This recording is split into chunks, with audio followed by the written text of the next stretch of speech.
What's going on, guys? Welcome into the first FFStatistics YouTube video. Basically, what I'm going to be doing in this video and each of the next videos is going to be giving you guys information that you would get in a normal written article from me, in more of an audio article or like a mini podcast, something that you can see quickly, but it will still have, pictures and graphs and stats and all that good stuff from any written article, but it will be in an audio format.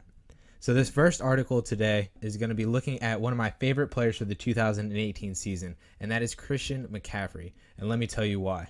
As you can see, here are Christian McCaffrey's stats from the 2017 season, as well as a graph of his average points per game and his standard deviation from the FFStatistics weekly chart in the background as the bar graph.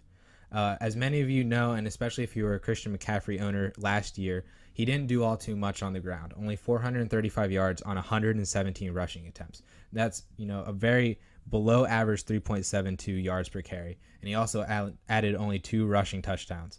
Where he did do his damage, though, was in the passing game. 80 receptions on 113 targets for 651 yards and 5 receiving touchdowns. Because of that, and because of the weekly baseline that he gave you from the receiving game in PPR, he averaged 14.29 points per game with a 5.61 standard deviation, which was very, very solid, especially for a running back of his caliber. That gave you an 8.68 weekly floor, though it did lower his ceiling a little bit because to hit that ceiling, he basically had to score a touchdown. But he never really hurt you in any single week because of that weekly baseline from the passing game. Now, to go a little deeper in just how well Christian McCaffrey did in 2017, here is his Z-score graph from the 2017 season, plotting it based on age. As you can see, this little yellow dot with the arrow that's pointing right to the arrow dot, that is Christian McCaffrey's Z-score as a 21-year-old in comparison to other running backs at that age who eventually became top 24 running backs at any point in their career, or who may have been a top 24 running back as a 21-year-old.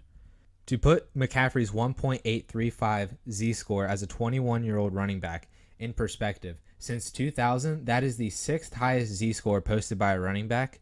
And as you can see, he has a very favorable list right ahead of him. And actually, the 7th best Z-score as a 21-year-old right after McCaffrey is another guy many of you know named Le'Veon Bell. And as you can see by this graph of the positional ranks of the top 5 Z-scores among running backs as a 21-year-old, just ahead of McCaffrey, guys like Clinton Portis and Maurice Jones-Drew were RB1s or borderline RB1s for many seasons after their age 21 season. And then, of course, we also know how guys like Todd Gurley and Ezekiel Elliott have been in the past 2 and 3 years. Of course, for every Clinton Portis and Maurice Jones-Drew, there is that one Reggie Bush in there. But even Bush was a pretty solid fantasy asset and really just tapered off because of his lack of rushing ability and, the Lions' unwillingness to give him the ball as an actual running back, and he worked more as, the Theo Riddick role that we know of today. So I don't really believe that Christian McCaffrey is going to be a perennial third down or, just the pass catching back in Carolina.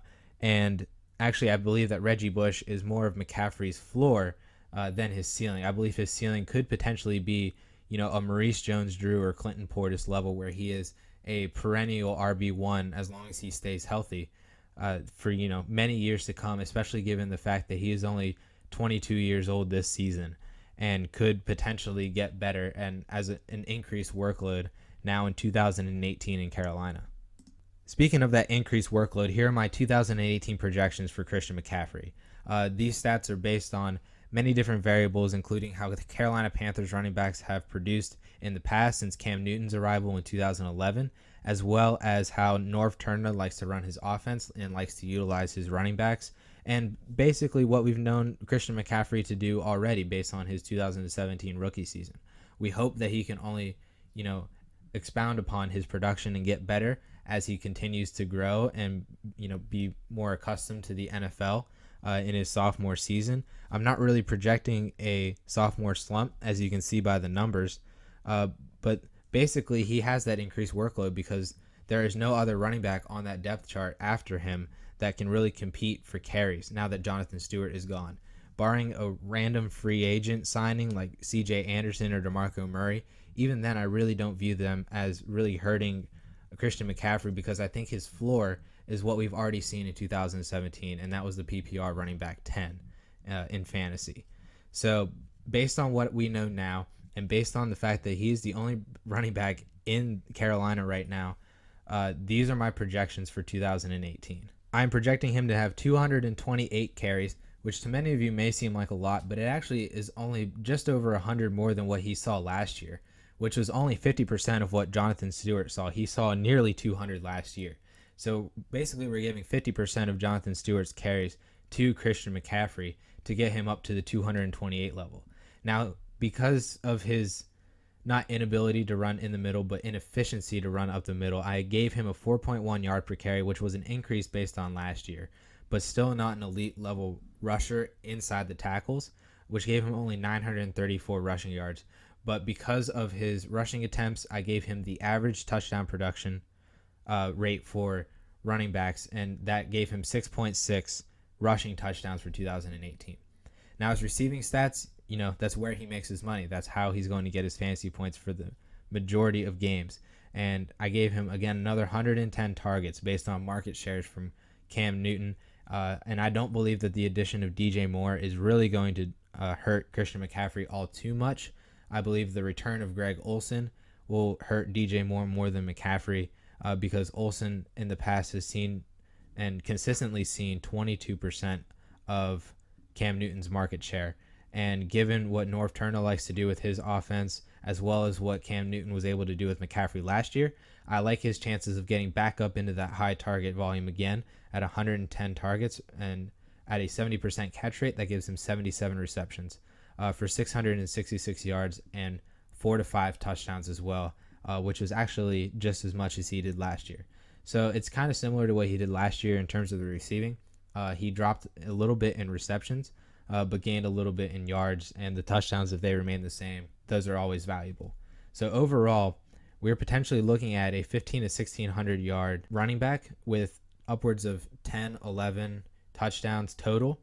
And based on that, I have him projected for over 300 fantasy points in PPR, which would have made him the RB4 in 2017, right behind Kamara, Gurley, and Bell. And because of this utilization and because of the fact that he is so involved in the passing game, Christian McCaffrey is upwards of being borderline elite for fantasy football. Like, we're talking Le'Veon Bell and David Johnson level utilization here, potentially 300 touches in 2018. And because of how heavily utilized he is in the passing game, which is so crucial to PPR formats and fantasy football itself, because the more touches that you get, the more fantasy points you get, the more fantasy points you get, the more wins you're getting, right? All in all, I really believe that Christian McCaffrey can be an elite running back in 2018. I will enjoy drafting him in as many leagues as possible, and I hope that you guys definitely took away something from this video as well as I try to do more of these. You can check out the website, FFStatistics.com. It's new and upgraded now, so you can see all the data and all the graphs and information that we have as well. If you want to donate to the site, we're on Patreon at patreon.com/FFstatistics, or there's also a PayPal donation option on the site as well. Thank you guys so much for listening to this YouTube video. I can't wait to continue to make more. Thank you guys so much.